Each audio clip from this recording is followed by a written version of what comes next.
How can such a pretty wife make such bad coffee? Was coffee a problem? Try Folgers, the mountain-grown coffee. Good evening. For 4 days now, some of the 20th century's most extraordinary diplomatic maneuvers have been taking place in Moscow. Vice President Richard Nixon and Soviet Premier Nikita Khrushchev have thrown away the rules of polite diplomacy, it would seem, and are engaging in rough-and-tumble impromptu debate. The topics range from rockets, communism and capitalism, war and freedom, to color television and the kitchen sink. The words sound fierce and harsh, as if they might increase international tensions and plunge the world into a new Cold War crisis. The word MacGuffin. I'll do it in sections, is that okay? Just, yeah. The word MacGuffin. The word MacGuffin. The word MacGuffin could be a Scottish name. Comes from a conversation between two men. Comes from a conversation between two men. In a railway train. In a railway train. One says to the other. One says to the other.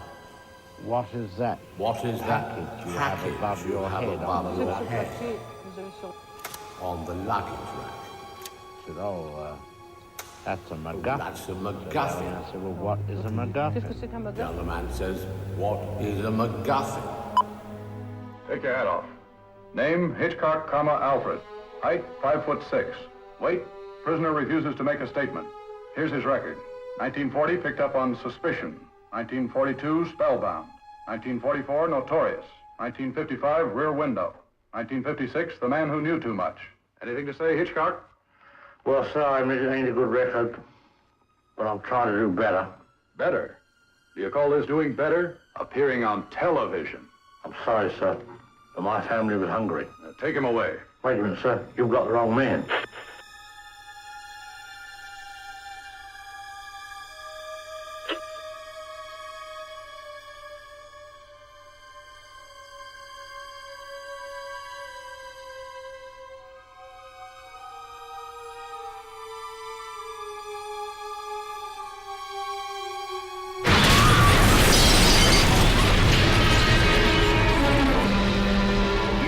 Was shrouded in a smothering blanket of fog when scores of people heard a low-flying plane heading south. Then an explosion. An army bomber lost in the overcast had crashed into the towering Empire State Building, parts of it blasting completely through the 79th floor and landing across the street in a disaster that remains the most singular in New York City's history. The disaster on 34th Street.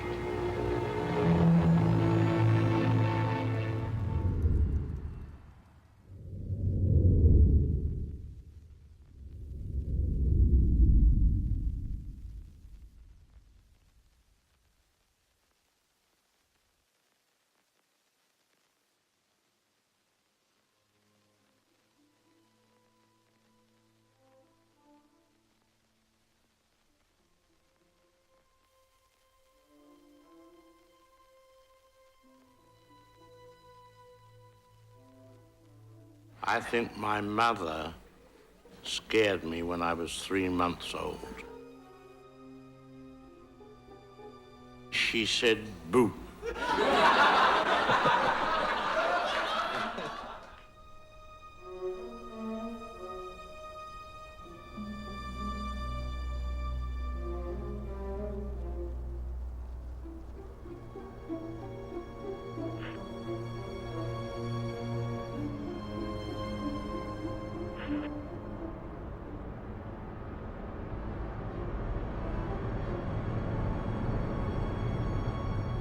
This evening's tale begins with a nightmare-like experience, but that is only a prelude to the terrifying events which follow.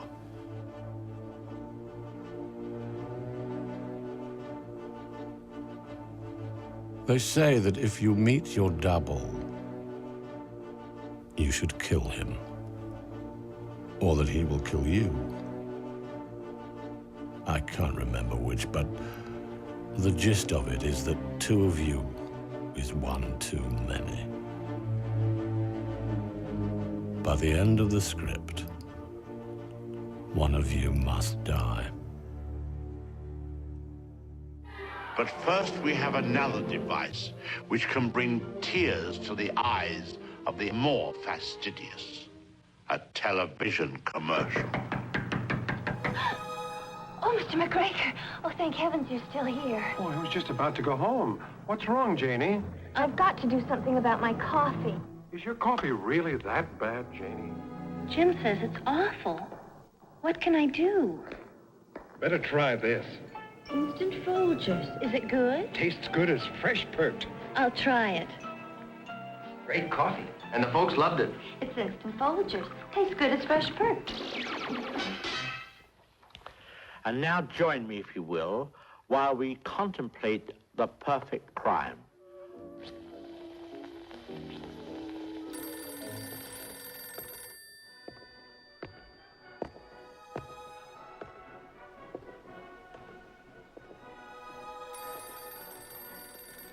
I have pondered many times, but somehow never understood the meaning of that fateful encounter one August afternoon in 1962. A story I was to find out that was scripted nonetheless by me. I have chewed the details over and over so repeatedly that the memory of it has become inaccurate. Like a film scratched and faded by the years. The episode seems too strange to be real.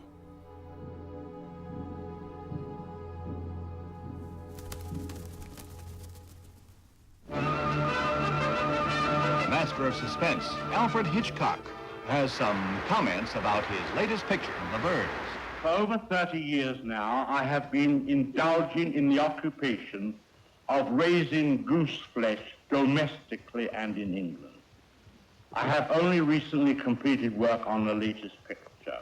The title is quite short, just 2 words. There were 3, but we cut the first word for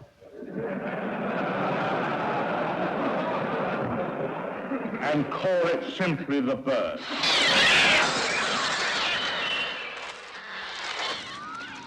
We had replicated Davidson's pet shop on a set at the Universal Studios in Los Angeles. We were shooting an episode that my audience had already come to expect, the scene in which I myself make a fleeting appearance. My 2 white terriers, Geoffrey and Stanley, trotting along the sidewalk in front of me, quite oblivious to the threat massing in the sky above. I substituted a body double for myself so that I could oversee a walkthrough of the shot once more. I was about to reinsert myself into the scene when my assistant informed me that I had an urgent phone call waiting for me in the studio offices. I called a 12-minute break.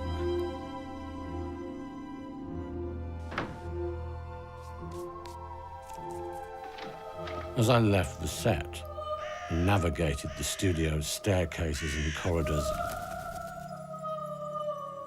I experienced a sense of déjà vu. I had indeed walked through this environment several times before, but now it felt different.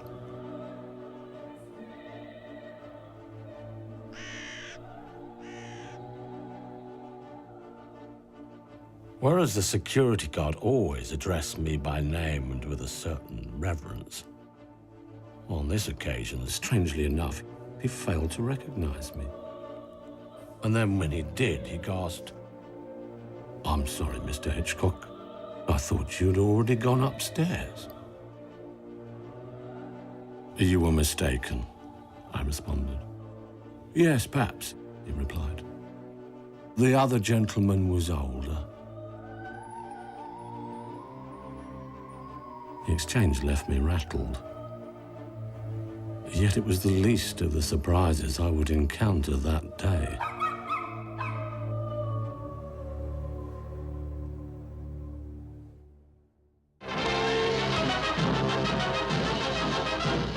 Vice President Nixon escorts Soviet Premier Khrushchev on a preview of the United States Fair in Moscow. It's the official opening of the American Exposition, dedicated to showcasing the high standard of life in our country. But on this occasion, traditional diplomacy goes by the board by a crackling exchange between Nixon and Khrushchev, begun off camera and finished off before the American Ampex color videotape recorders.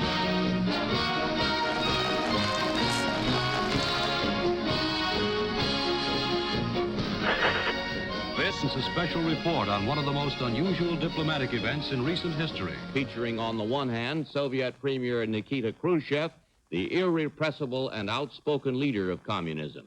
On the other, the Vice President of the United States, Richard Nixon, cast in the role of defender of capitalism and American foreign policy. Part of the unscheduled fireworks was recorded on videotape.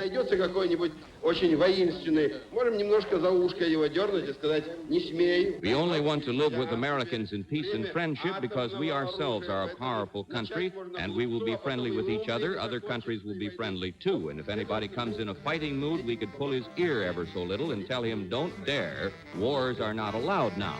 This is a time of atomic weapons. Any fool could start a war, but no person in his right mind would want the war to continue. Baby, baby, where did our love go? And all your promises of a love forevermore. Baby, baby, I've got this yearning, burning, yearning, feeling inside me. Ooh, deep inside me, and it hurts so bad.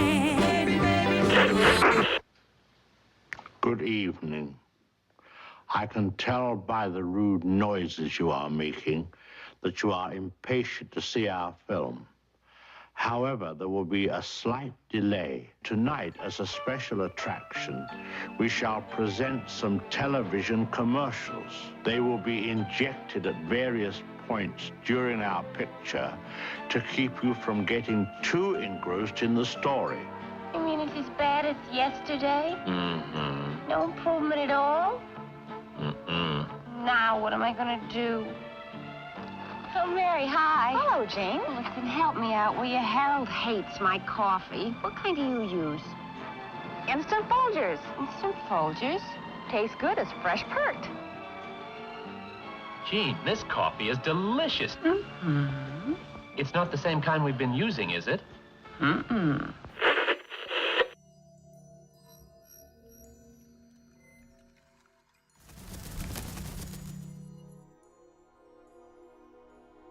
As I advanced towards my assignation, I felt a deep sense of foreboding, as though I were entering some kind of trap, instigated by another mind, another director.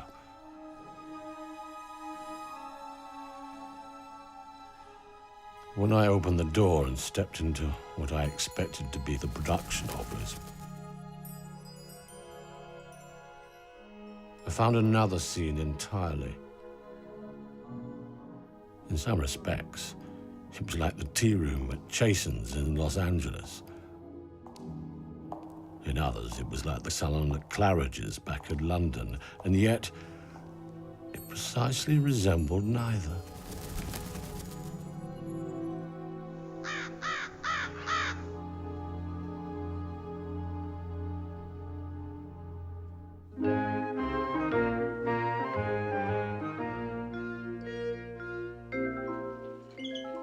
How do you do?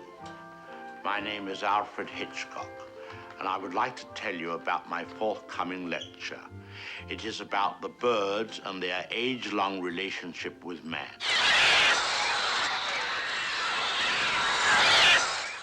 There is something new in the heavens.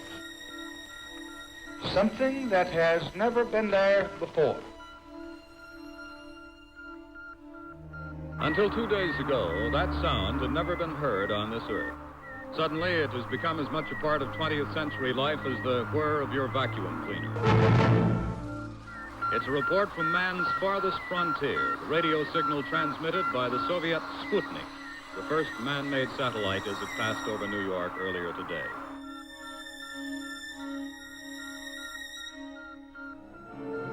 нашей планеты родился новый спутник. There are some instances where you may be ahead of us. For example, in the development of your rockets for the investigation of outer space. There may be some instances, for example, color television, where we're ahead of you.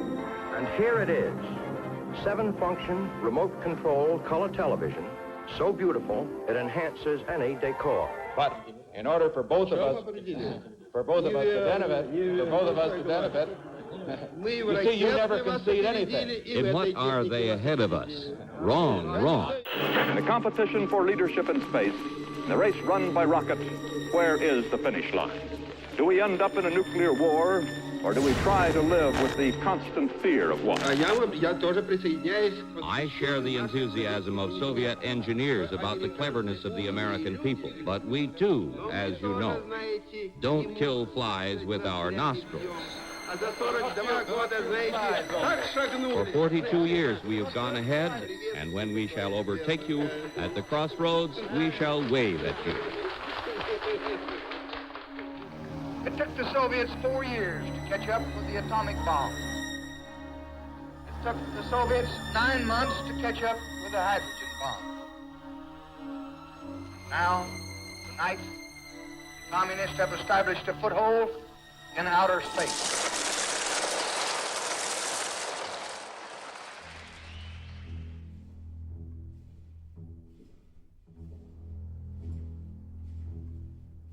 Beneath an arabesque of cigar smoke, a shadow lay across the floor. It was the trademark silhouette I'd cultivated in my television programs. Did I frighten you? A voice asked. I recognized the voice immediately. Good evening. I'm Alfred Hitchcock. Slowly, the figure turned to face me. I've been expecting you, he said. It was as I had feared. The man into whose presence I'd been lured by a fictitious phone call resembled me in every way but one. He was, as the security guard had implied, older.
By an odd coincidence, we have a story about a man who decided to be someone other than himself. People would say, oh, it's Ron. It's Ron Burridge. You know, the one who looks like Hitchcock. Sometimes it's difficult to believe anyway. It's like looking in a mirror. You can never see yourself as others see you. Yeah, you get people do double takes and, oh, look, what's happening? Oh, it's happening. Okay, whenever you're ready, go on. But you'd hear them behind you going, Ron, could we just start that again? Sorry, I wasn't ready then. Let's get one with the coffee. Oh, yeah. I'm attempting to assist my brother Alfred in introducing this evening's shilling shocker. It is the story of a man who finds himself involved in a mad charade which he neither understands nor can escape.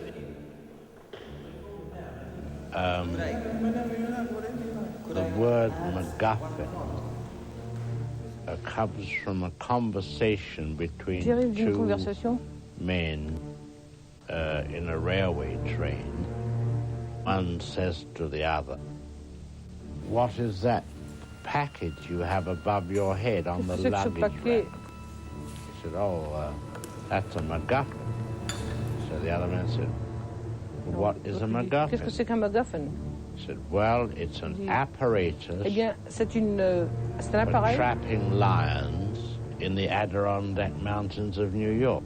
But the other man says, "But there are no lions in the Adirondacks of New York." The man says, "Well, then that's no MacGuffin." Well, the man says, "Well, that's no MacGuffin." Good evening. Oh, good evening. Good evening. Oh, good evening. Oh, good evening. Good evening. Oh, good evening, ladies and gentlemen. Oh, sorry. And they say, "You don't half look like Hitchcock." And I say, "Funny that." Good evening. I'm Alfred Hitchcock. Yeah. And tonight I'm presenting the first in a series of stories of suspense and mystery. That was hilarious to do. Called, oddly enough, Alfred Hitchcock Presents. You could turn. Yep, that's all right. Johan Grimonprez presenta the Alfred Hitchcock.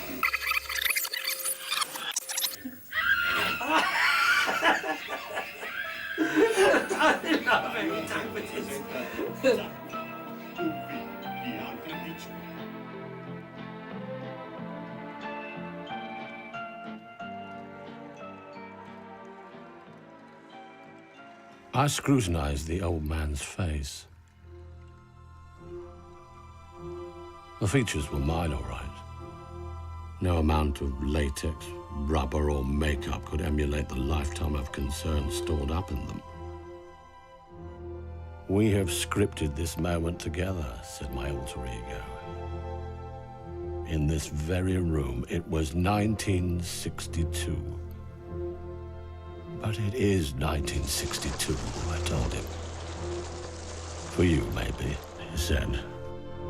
Oddly enough, for me, Alfred Hitchcock, it's 1980. Good evening. I'm Alfred Hitchcock. "You must be mistaken," I protested. "I am Alfred Hitchcock." "We both are," he answered. I'm Alfred Hitchcock. I insist. I felt my own reality slipping away. Felt that I risked becoming no more than a character in someone else's film. I decided to accept the situation and to play along with it, sensing that a failure to do so could prove catastrophic.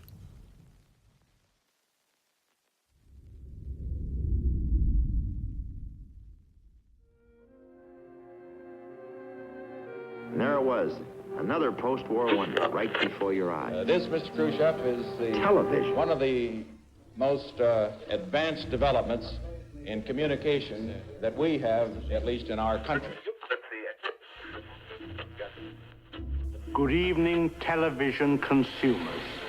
This misty bit of ectoplasm forming on the inside of your television screen is one Alfred Hitchcock. That name's dependable.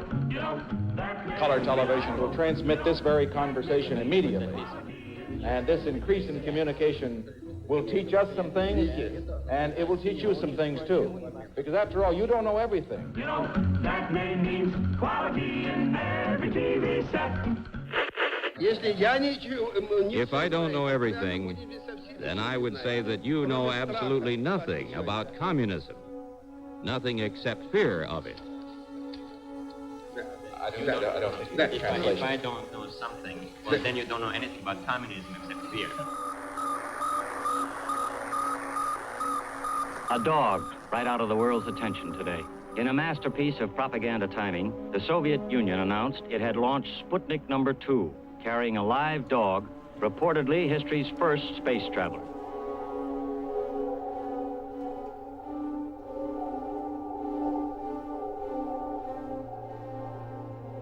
And I don't mean to be facetious at all, but something to be remembered is that there's a female up there circling Mother Earth.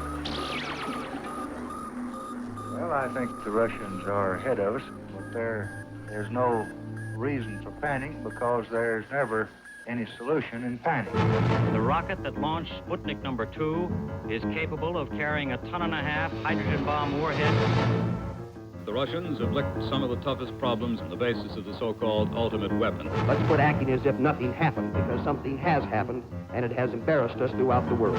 Not just our pride, but our security is at stake. The Russians will leave us behind and wait.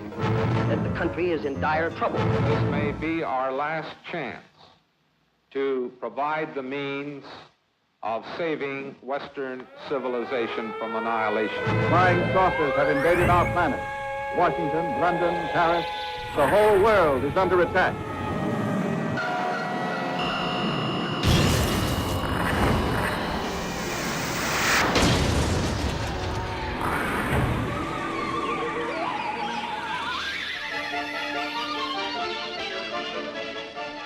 The next shot will be the Vanguard going aloft.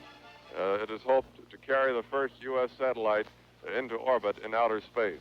The U.S. scientists realize the world is watching and waiting, and the Americans who swept this one out at Cape Canaveral know their fledgling is on the spot.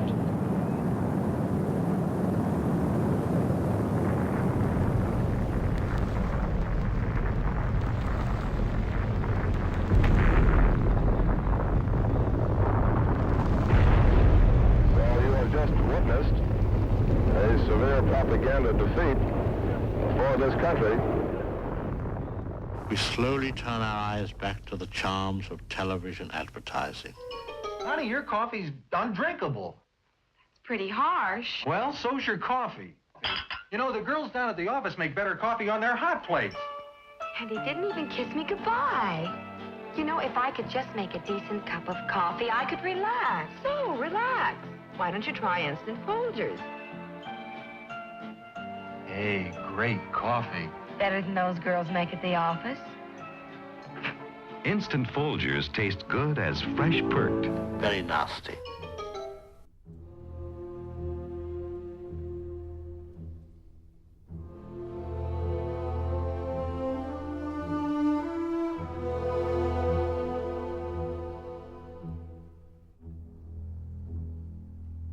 You know, he had 3 different sizes of suits because his weight fluctuated.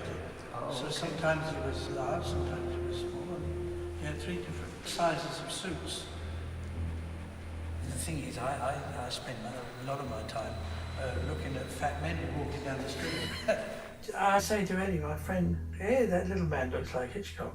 Don't tell him. I wouldn't go and say to somebody, you look like Hitchcock, would I? Always sticking out.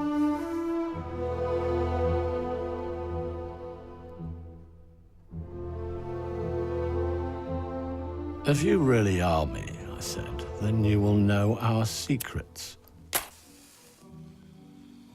Test me if you like, he answered. He waved his cigar at the seat in front of him and said, "Why don't you sit down?" I obliged. A waitress passed by and set down 2 pots. 1 tea, 1 coffee. So tell me, what was in the kitchen cupboard at our flat in Leytonstone? You tell me, he countered. But I want to know if you know. If I told you what was in the cupboard, he replied, I would lie about its nature just as you would. If I had previously harbored any doubts that this man was myself, these words dispelled them. I realized I was playing for my life, and that the next few minutes would be decisive.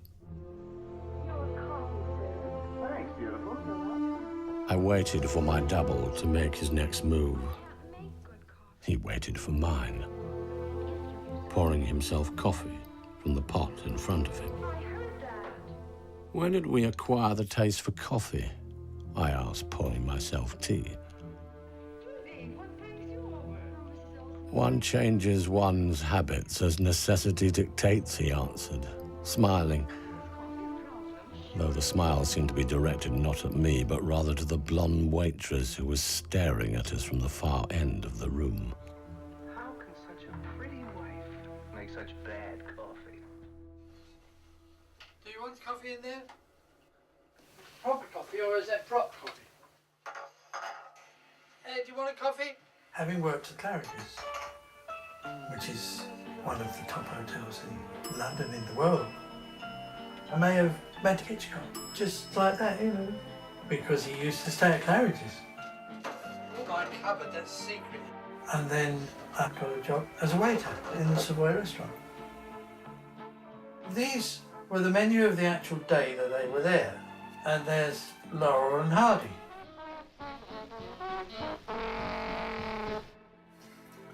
James Mason. Seems to me you fellows could stand a little less training from the FBI and a little more from the actor's studio. Cary Grant. Apparently, the only performance that'll satisfy you is when I play dead. Your very next role. Well, I don't have a conversation because I was feeding them, you see? So you don't really have conversations with people. Like some milk?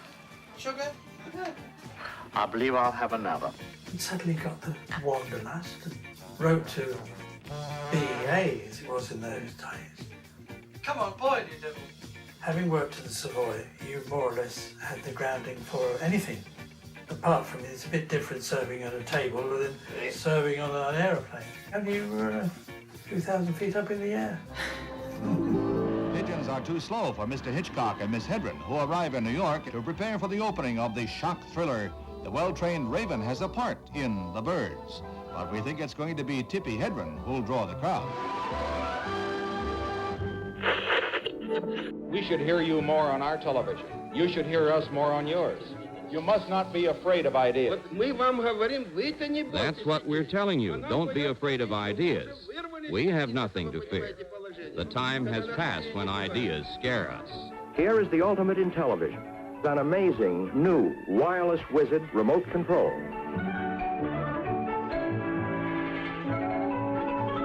Every word that you have said here will be reported in the United States, and they will see you say it on television.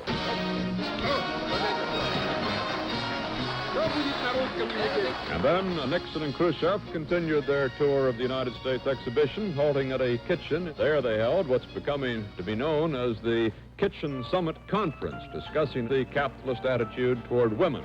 The Soviet premier looked at a washing machine and said that the Russians had such things too, but he didn't share the capitalistic preoccupation with making life easier for women. On and on they talked about wine and jazz. Both agreed that they didn't like jazz. They got around again to international tensions, the premier proposing a toast to elimination of all military bases in foreign lands.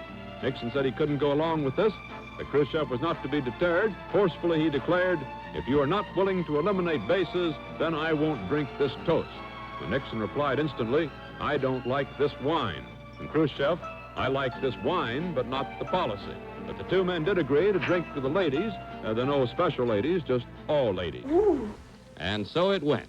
This is Ron Cochran in New York.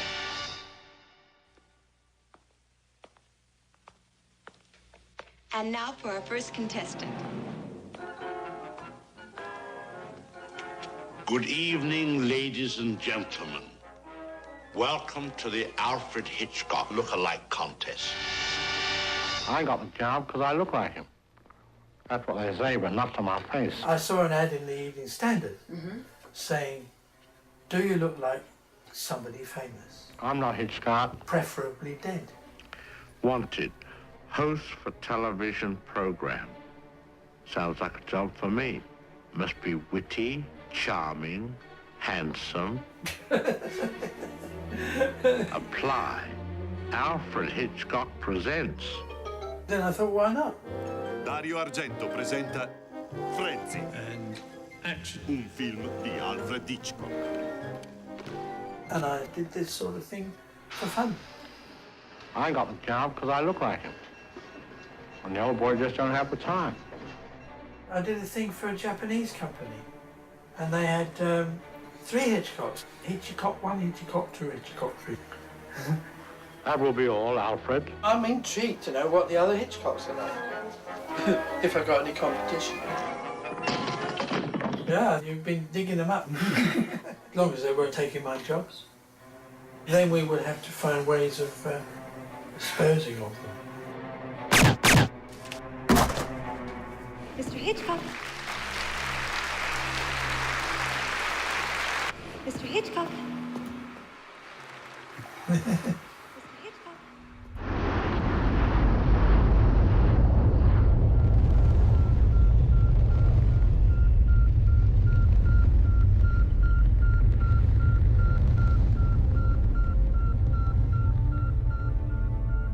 I feigned a self-assurance I was far from truly feeling. If it is 1980, as you say, you must recall having encountered back in 1962 an elderly gentleman who told you that he too was Hitchcock.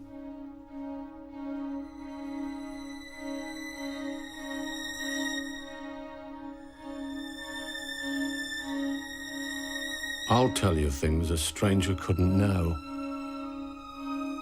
Those proofs prove nothing, I protested. It's only natural that you know what I know. Or perhaps the incident was so odd that I made an effort to forget it, he answered. Time edits out as much as it records.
Eventually, your fate will become mine, he said.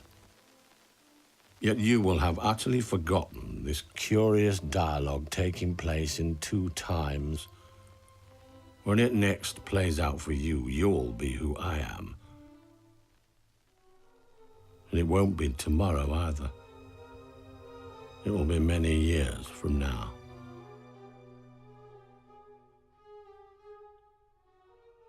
It seems to me that television is exactly like a gun. Your enjoyment of it is determined by which end of it you're on. You hear me now, speaking? Is that about the right tone of voice? I think I better shave. The Soviet Union made a breakthrough in outer space. That made the people of the world begin to wonder whether we were first in science. We're first in other areas of science, but in space, we're not first. When we have Senator Kennedy stating over and over again that the United States is second in space, what does this do to American prestige?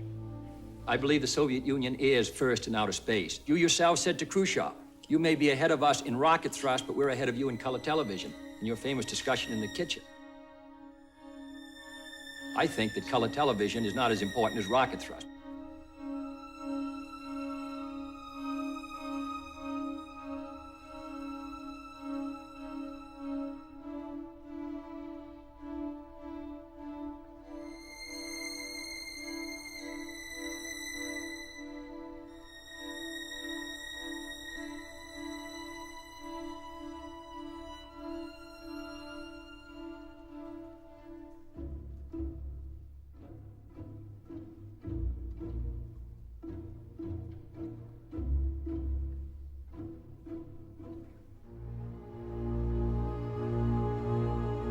are in a deadly competition.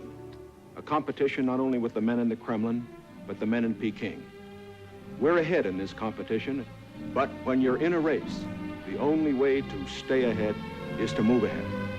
Is the United States standing still? Is freedom in the next generation conquer, or are the communists going to be successful? That's the great issue. And if we meet our responsibility, I think freedom will conquer. If we fail to move ahead, if we fail to develop sufficient military and economic and social strength here in this country, then I think that the tide could begin to run against us.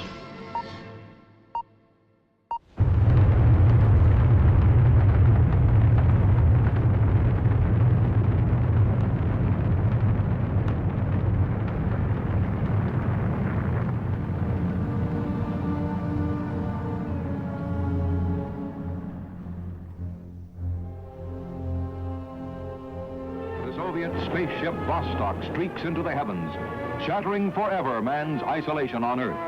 The Russian cosmonaut circles the globe at 18,000 miles an hour. I do not regard the first man in space as a sign of the weakening of the free world, but I do regard the total mobilization of the communist bloc as a great danger to us. And we're going to have to live with that danger and hazard through much of the rest of this century. Mounting the receiving stand, Gagarin salutes Premier Khrushchev and reports, "The world's first space flight is accomplished. I feel very well." Major Gagarin. Khrushchev embraces the cosmonaut in a bear hug and kisses him repeatedly on the lips.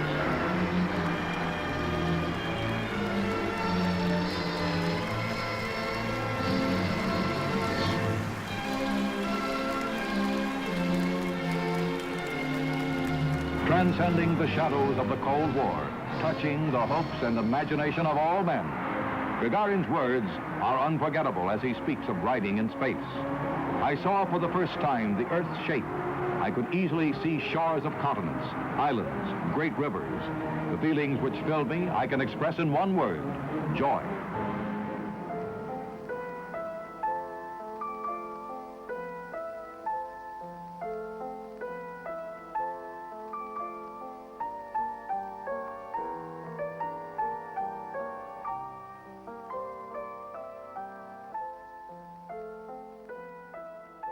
We have scripted this moment together, my alter ego repeated.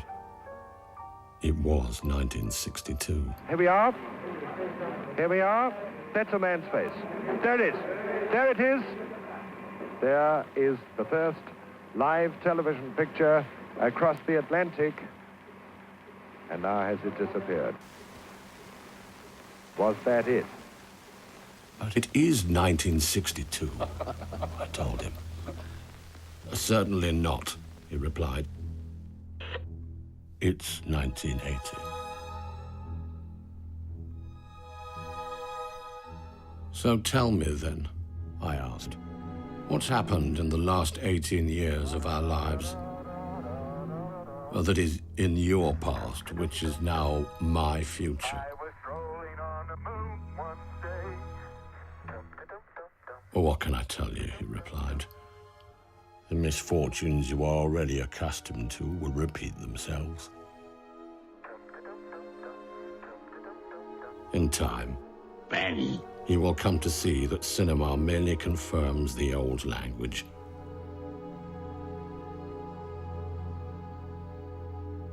If we were successful, this was because we showed people what they recognized of themselves. Guilt, desire, anxiety, love, death, guilt. Above all, guilt. The 39 Steps, The Lady Vanishes, Rebecca, Spellbound, Lifeboat, North by Northwest, The Birds. Well, you know, Mr. Hitchcock put me through a suspense thriller. They built a cage for me, so they put me in a cage this time.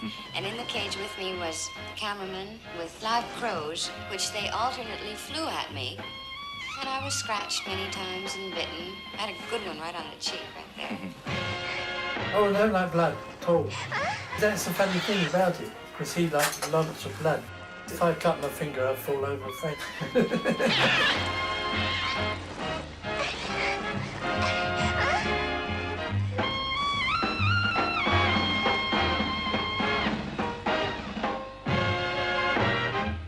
I had the bird on my finger for a commercial in Munich.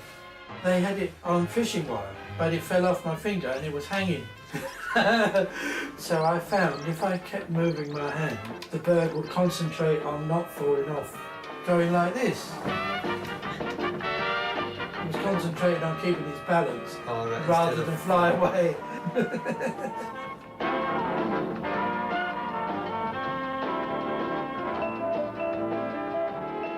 Nature is there in its most fiercest. Now, the film shows that man takes nature for granted. But if it turns on him, then he's in trouble.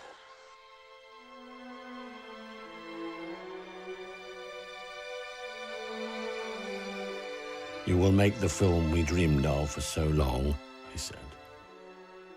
But in the end, you will realize that you have failed. That film was one of the roads that led me to this night. The others, the humiliation of old age, the conviction of having already lived each day, my words, which are now your present, will one day be but the vaguest memory of a dream.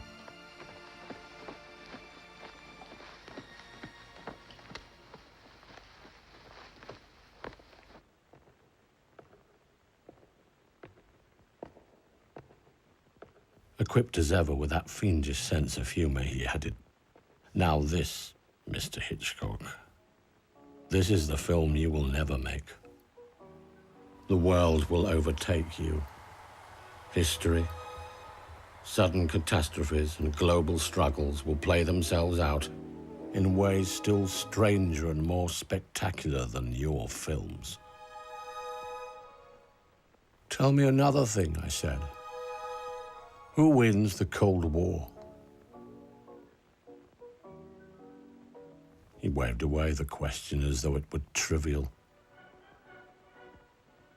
Becoming more animated, he sat forward in his chair and told me half the movie theaters in the country have closed down.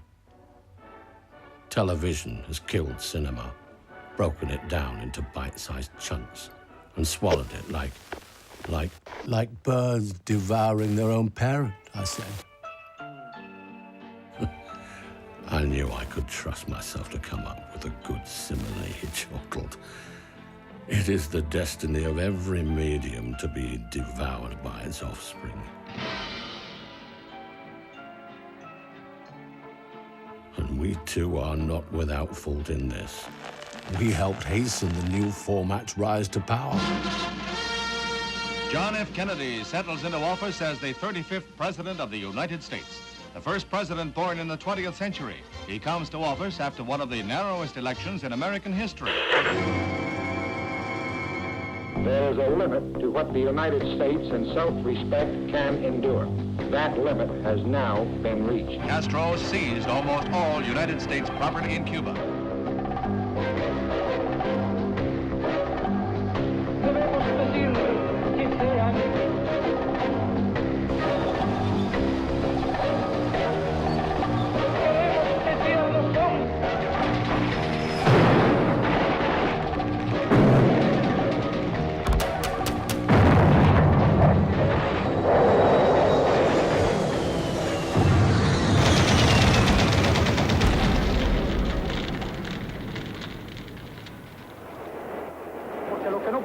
Los imperialistas es que estemos aquí y que hayamos hecho una revolución socialista en las propias narices de los Estados Unidos.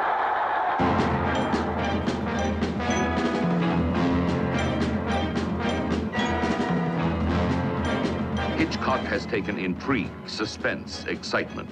Warm-blooded men and women take risks, make love, face death.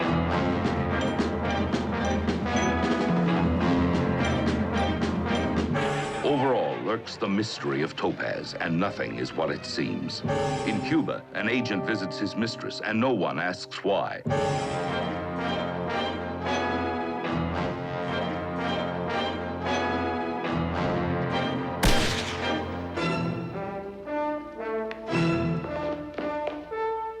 Frankly, I feel that television commercials are ideally suited to this type of program. This next one, for example, it's deadly. Oh, this coffee is criminal. Honey, you killed the petunias. Then you admit it. Your coffee really is murder. Papa Eddie, my coffee, it's murder. You see, crime does not pay. You must have a sponsor. Try Folgers, mountain grown for richer flavor. Well, all right. You know it's a crime. Maybe we loved cinema so much we annihilated it, I ventured. The mountains. It's possible, he concurred. Ooh. We always fell in love with our characters. That's why we killed them.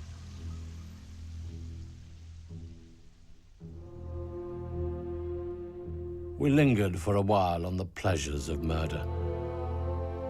I argued that dying was an act of love, of complete surrender.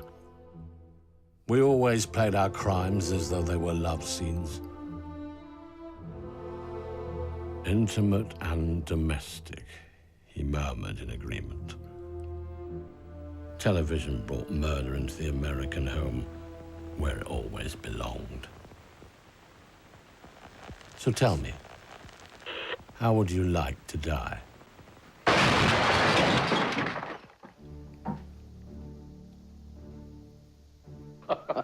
Come now, he mocked me. We have imagined every type of murder, shooting, strangulation, stabbing, being hurled to death from a national monument, marriage, oh yes, marriage. Marriage can be very deadly. Some of our most exquisite murders have been conjugal, performed in all tenderness with the aid of a kitchen appliance. Personally, I like poison. It can only be administered to those who trust their killer. The family, spouses, lovers. Murder is a gift, like love. So tell me, how would you like to die?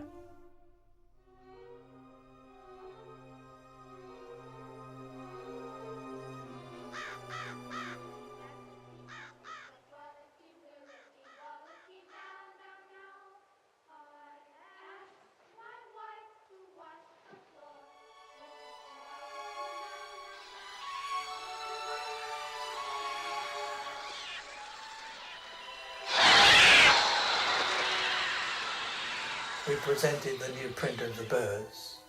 They had me sitting outside a cafe with a newspaper, and then they were going around with a spotlight, picking out people in the crowd and showing them on the screen. And then all of a sudden, the spotlight came on to me behind the newspaper. And everybody looked. It's Alfred. It's Sir Alfred. Of course, there was uproar because Alfred was there. So I went onto the stage, and then I said, we're here to present the new print of the birds, but here's the lady, Tippi Hedren, the star of it, and she came on.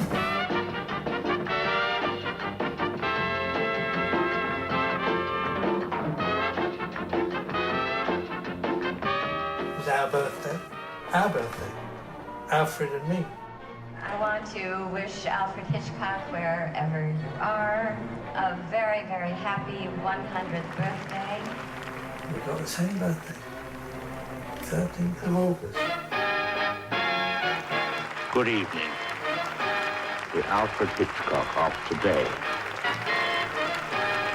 The Alfred Hitchcock of 30 years ago. I'm Alfred Hitchcock. I am. I can prove it. Sure, everybody is. I am. I insist.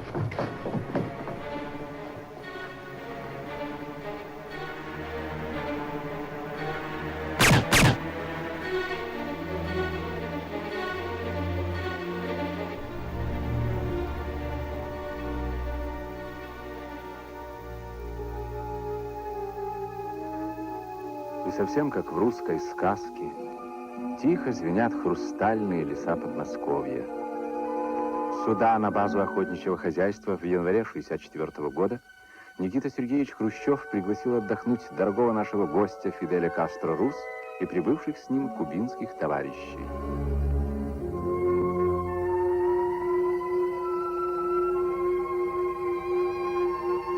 Охота на лося требует серьезной подготовки.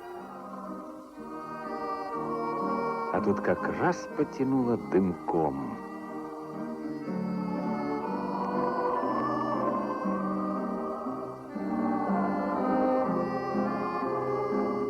Нет лучше отдыха, как у лесного костра, да еще за русским самоваром.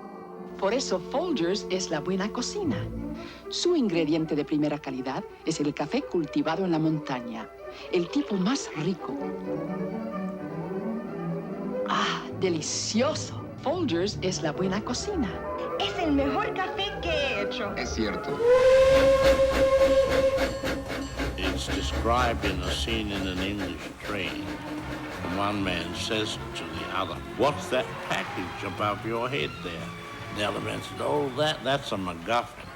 It's an apparatus for trapping lions in the Scottish Highlands." The man said, "But there are no lions in the Scottish Highlands." The other man said, "Then that's no MacGuffin." Television, truly the miracle that has put its signature on our century. Russian people and American people hear each other's leaders by television talks. Недавно я вернулся из Вены, где в течение 2 дней встречался и беседовал с президентом Соединенных Штатов Америки Джоном Кеннеди. I went to Vienna to meet the leader of the Soviet Union, Mr. Khrushchev. Mr. Khrushchev and I had a very full and frank exchange of views on the major issues that now divide our two countries. Baby love, my baby love, I need you, oh, I need you, but all you do is treat me bad. We have wholly different views of right and wrong, and above all, we have wholly different concepts of where the world is and where it is going.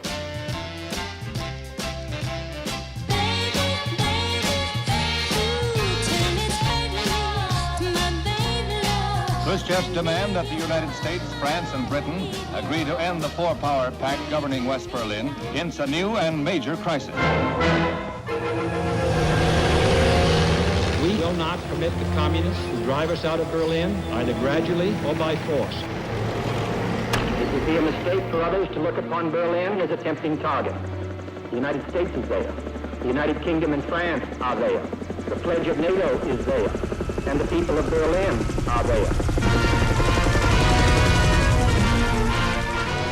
The source of world trouble and tension is Moscow, not Berlin. And if war begins, it will have begun in Moscow and not Berlin.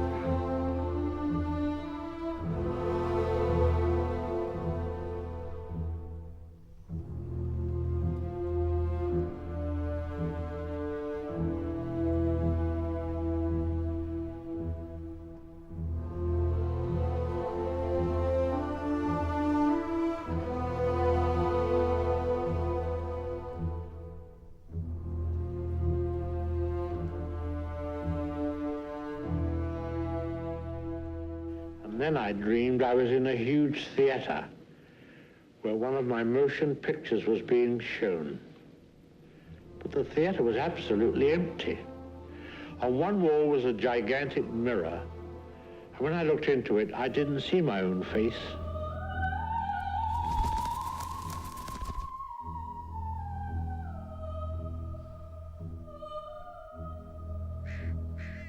They say that if you meet your double,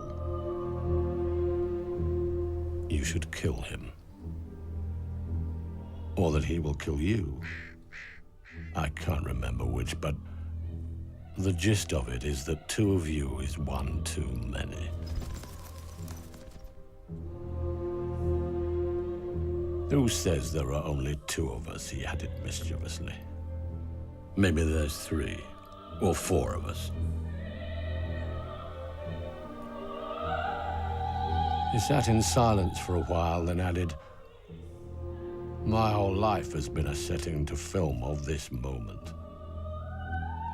Now events have caught up with the film and overrun it. It will end badly for someone, just as it did last time." I interrupted him. "I know what you're thinking. It's the murderer who will tell the story." As I spoke the words, fear surged inside my chest, sharp as a knife. It dawned on me that this might be my own death scene playing itself out. I felt a need to assert my existence forcefully. I glanced about me for a prop, a weapon.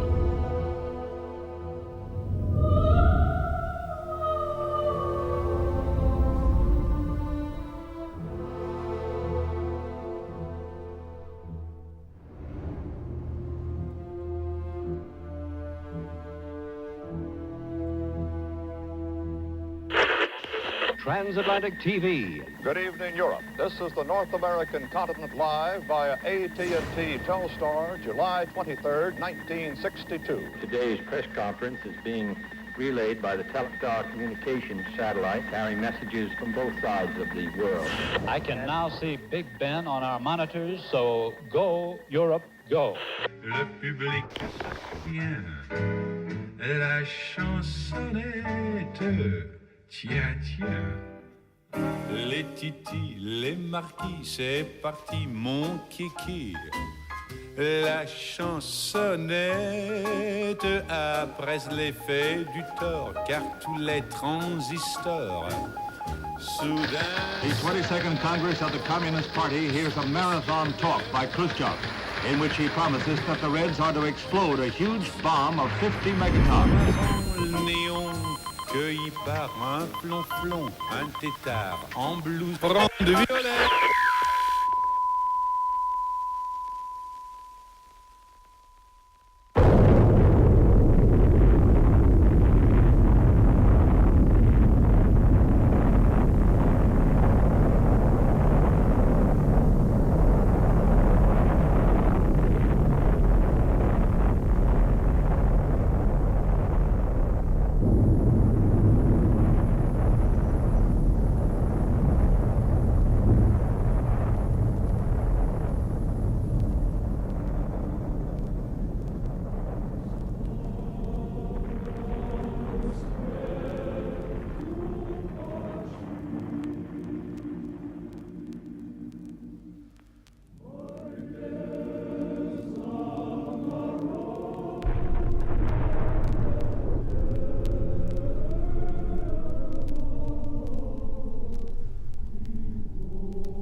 Good morning, everyone.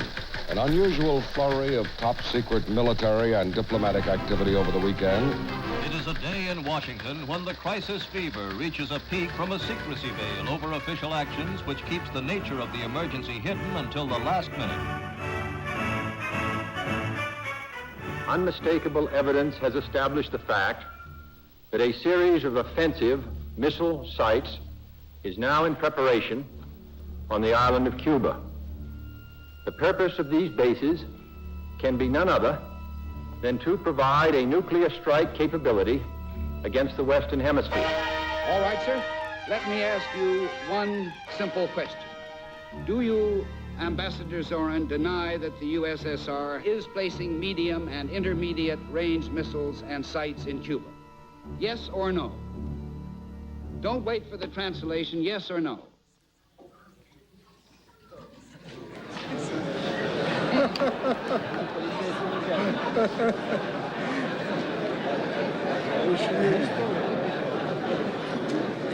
Я не нахожусь в американском суде.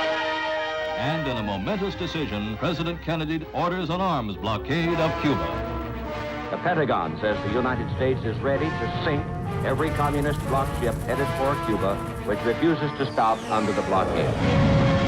In Cuba itself, 100,000 men were put under emergency orders as they had been during past invasion scares. And authorities assembled thousands in cities and villages to whip up hate of what Castro calls Yankee imperialistic warmongers. He went on to call President Kennedy a pirate.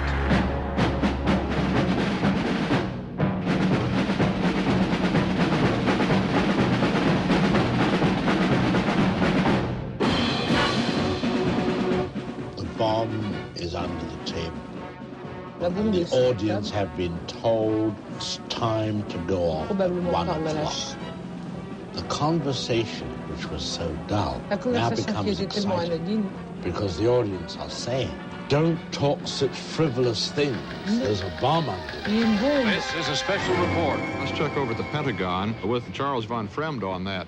Chuck, is there any late information about those Soviet ships? Walter, we haven't heard a word for several hours now as to when the confrontation will come about. We are now in the most dangerous situation since the end of World War II. The next 48 hours will be decisive. Denouncing the United States arms quarantine against Cuba as a step toward world thermonuclear war, the Soviet Union today ordered its armed forces into a state of combat readiness. It shall be the policy of this nation to regard any nuclear missile launched from Cuba against any nation in the Western Hemisphere as an attack. Граждане, воздушная тревога. Если вы, находясь дома, услышали сигнал воздушной тревоги, возьмите заранее приготовленный запас продуктов, не забудьте личные документы. Нужно уверенно и быстро. Страх, паника, растерянность – ваши главные враги. Они могут погубить вас. Закрыть двери защитных сооружений.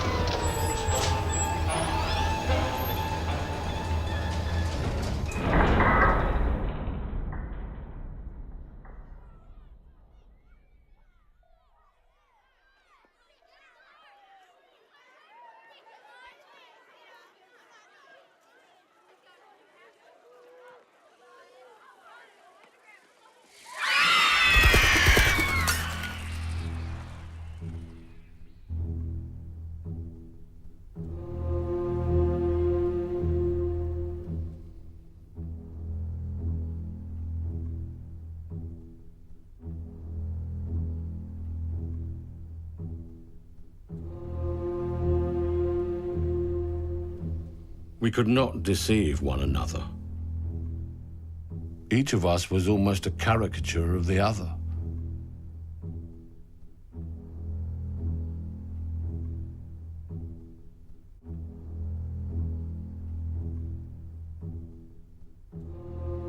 I hate your face, I said, which is a parody of mine. I hate your voice, which is a mockery of mine. So do I, he answered, smiling. I call upon Chairman Khrushchev to halt and eliminate this reckless and provocative threat to world peace and to move the world back from the abyss of destruction. Emergency announcement. Unidentified planes approaching New York. The red alert is on.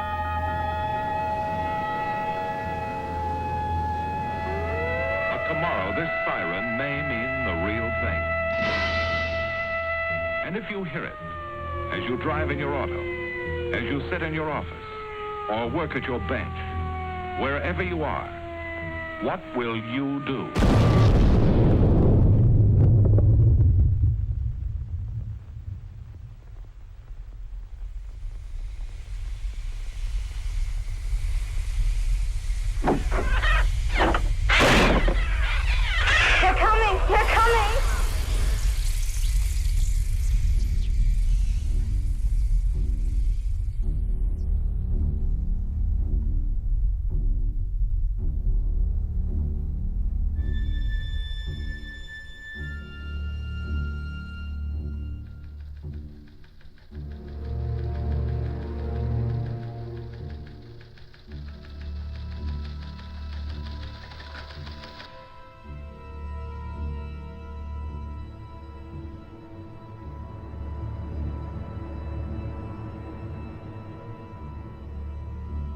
I'm not sure, I said, if I'm capable of killing you.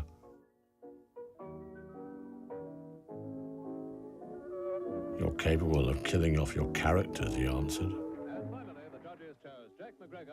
Try me, he said.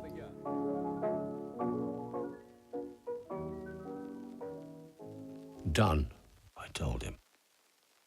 Done? What do you mean, done?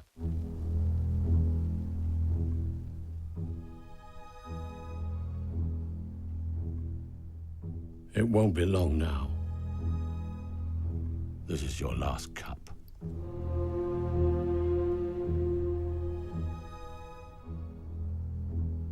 Well then, he said, let's get to know each other a bit. Contrary to what you would think from my measurements, I'm not a heavy eater. I'm simply one of those unfortunates who can accidentally swallow a cashew nut and put on 30 pounds right away.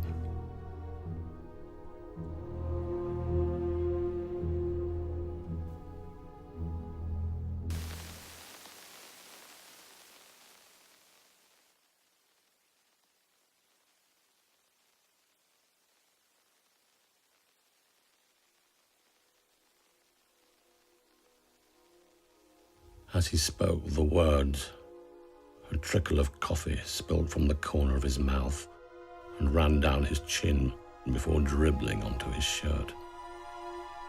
The cup slipped from his hand and fell to the carpet. I bent down to pick it up and saw, when I looked up again, that he was dead.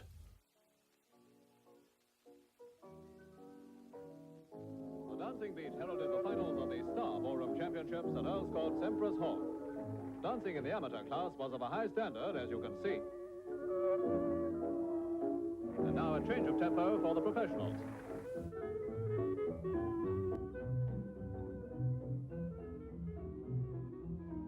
My inescapable fate comes back to haunt me. April the 29th, 1980. Sitting in a chair on the studio lot.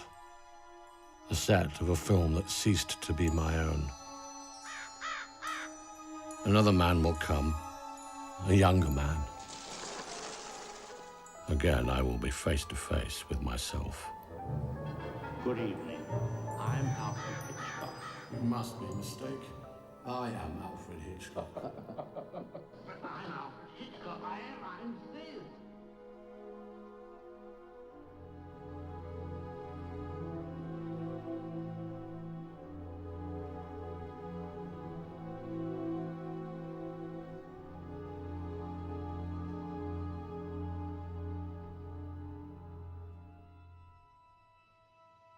The 39 Steps, The Lady Vanishes, Rebecca, Spellbound, Lifeboat, North by Northwest, The Birds.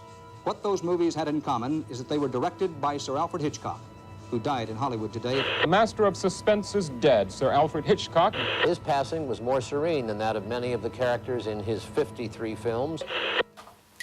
Thank you so much, Ron. Thank you very, very much.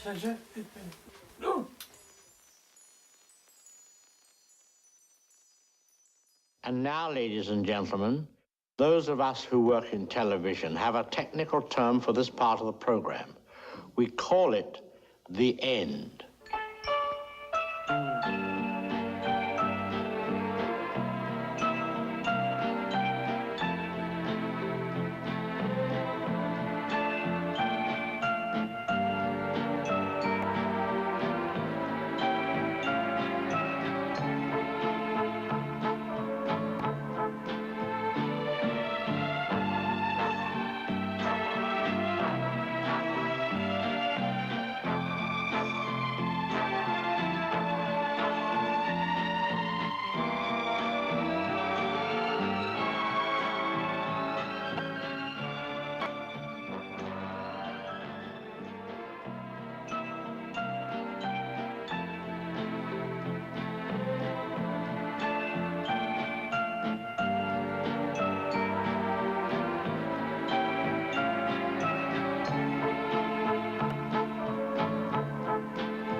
Добрый вечер. Здравствуйте, товарищи. Генеральный секретарь ЦК КПСС Михаил Горбачев и президент США Рональд Рейган. What if free people could live secure in the knowledge that their security did not rest upon the threat of instant U.S. retaliation to deter a Soviet attack? That we could intercept and destroy strategic ballistic missiles before they reached our own soil? But isn't it worth every investment necessary to free the world from the threat of nuclear war? So you've been to school for a year or two and you know you've seen it all. And that is coming and you'll go far back east, your time don't crawl. Play ethnic jazz to parade your snares on your background stereo. Bragging that you know how the niggas feel cold and the sun's got so much so. It's time to taste what you rose fear. Right, God will not help you here. Brace yourself. Perhaps we need some outside universal threat. Our differences worldwide would vanish if we were facing an alien threat from outside this world. And yet, I ask you, is not an alien force already among us? There are known knowns. There are things we know that we know. There are known unknowns. That is to say, there are things that we now know we don't know. But there are also unknown unknowns. There are things we do not know we don't know.